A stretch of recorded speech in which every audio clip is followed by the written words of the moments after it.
Hi everyone, welcome back to another video from Tech Basics. In this episode, we are going to be learning how to change your username on Shippo account. To change username on Shippo is a straightforward process. So let's go ahead and dive into the video right away. First of all, launch open a web browser. In the URL box, type in goshippo.com.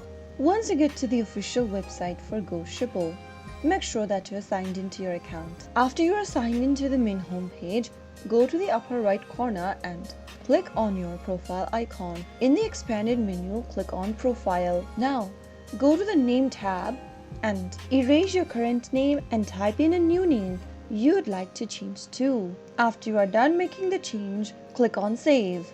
In order to make the change, you'll need to type in your password, so go ahead and enter your password in the text box. Finally, click on Confirm in order to make the changes on your account. So that's how you change your username on Shippo. If you found the video to be helpful, go ahead and give us a thumbs up.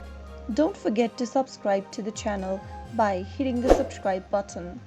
Press on the bell icon so that you'll never miss another upcoming upload from us. I will be back again in the next episode. Thank you for watching.